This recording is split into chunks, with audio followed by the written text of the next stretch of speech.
Hi friends, நான் இப்போ ஒரு கருத்துள்ள கதை தான் சொல்ல வந்திருக்கேன். ஸ்கிப் பண்ணாமல் பாருங்கள் வீடியோவை.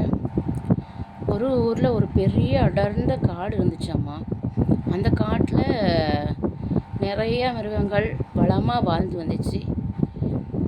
அப்போது அங்கே ஒரு இடத்துல கரையான் மலையில் நனைஞ்சிட்டு வாடிக்கிட்டு இருந்துச்சு.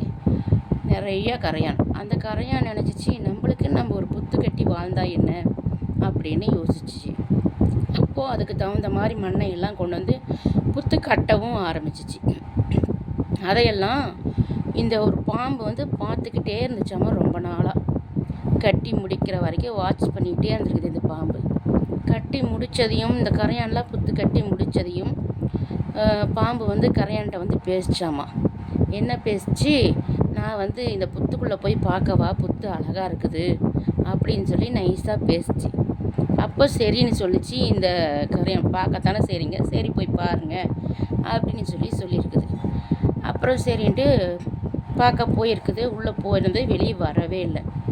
அப்புறம் கரையான் கூப்பிட்டுருக்குது, பாம்பு சாரே ஏன் இன்னும் நீங்கள் வெளியே வரலை அப்படின்னு சொல்லி கேட்டிருக்குது. அதுக்கு கரையான்கிட்ட பாம்பு சொல்லியிருக்குது, இந்த புத்து எனக்கு ரொம்ப பிடிச்சிருக்குது, எனக்கு ரொம்ப பிடிச்ச மாதிரி அழகாக இருக்குது, அதனால் நான் இதில் இருந்துக்கிறேன், நீங்கள் வேறு பக்கம் போய் புத்து கட்டிக்கங்க அப்படின்னு சொல்லி இந்த பாம்பு சொல்லியிருக்குது.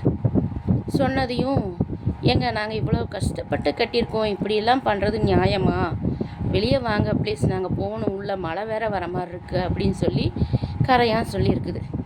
நீங்கள் இப்போ இந்த இடத்த விட்டு காலி பண்ணலைன்னா நான் உங்களை கொத்தியே கொன்றுவேன், போயிருங்க அப்படின்னு சொல்லி இந்த பாம்பு சொல்லியிருக்குது. அப்புறம் அந்த கரையானுங்கள்லாம் என்ன பண்ணும் பாவம், அழுதுகிட்டே அந்த பக்கம் போச்சு. கொஞ்சம் தூரம் போயிடுச்சு. அதுக்கப்புறம் அந்த பக்கமாக ஒரு முனிவர் வந்திருக்காங்க. முனிவருக்கு இப்போ கரையான் அழுவறதை பார்த்துருக்காங்க. ஏன் கரையானே அழுதுகிட்டு இருக்கிற, என்னாச்சு உனக்கு அப்படின்னு சொல்லி கேட்டிருக்காங்க.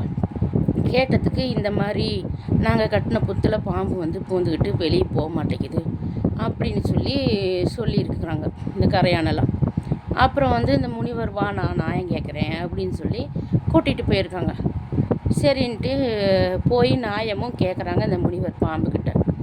பாம்பே, இந்த கரையான்க கஷ்டப்பட்டு கட்டின புத்துக்குள்ளே நீ போதலாமா, உனக்குன்னு உன்னால் வீடு கட்டிக்க முடியாது, அடுத்தவங்க வீட்டுக்குள்ளே பூந்து ஆக்கிரமிக்கலாமா அப்படின்னு சொல்லியிருக்கிறாங்க.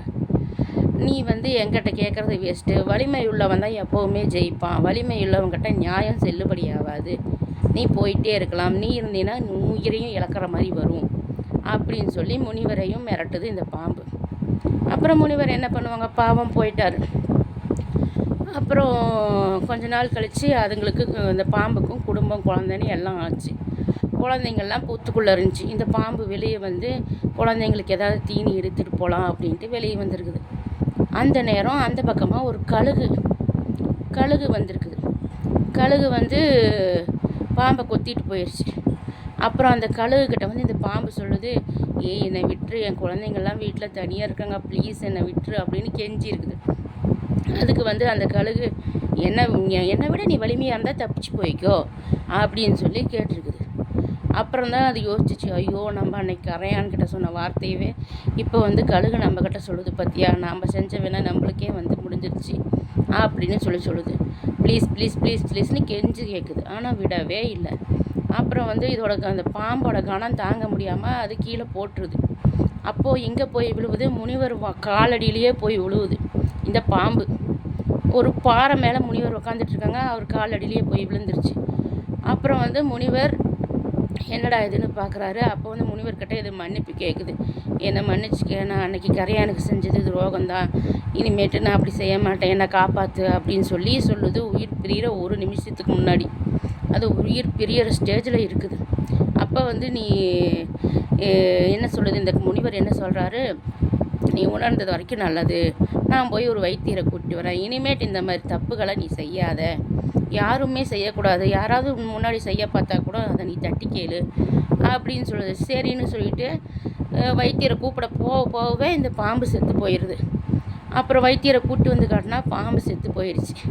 இந்த பாம்பு செத்து போச்சு அப்படின்னு சொல்லி வைத்தியர் சொல்லிடுறாங்க. இதில் சொல்ல வர்றது என்னன்னா, யாருக்கும் நாம் கெடுதல் பண்ணக்கூடாது, நம்ம அடுத்தவங்க கெடுதல் பண்ணால் அதை அனுபவிக்கணும்னு நினைக்கூடாது, தட்டி கேட்கணும். தட்டி கேட்குற அளவுக்கு நம்ம தெம்போடு தான் இருக்கிறோங்கிறத நாம் உணரணும். இதுதாங்க கதையோட கருத்து. கதை பிடிச்சிருந்தா சப்ஸ்கிரைப் பண்ணுங்கள், ஷேர் பண்ணுங்கள், லைக் பண்ணுங்கள். எனக்கு கொஞ்சம் மோட்டிவேட் கொடுத்தீங்கன்னா இன்னும் கதைகள்லாம் இன்னும் நிறைய வீடியோ போடணுன்னு ஆசைப்பட்றேன். அதுக்கு எனக்கு கொஞ்சம் மோட்டிவேட் ஆகிருங்க.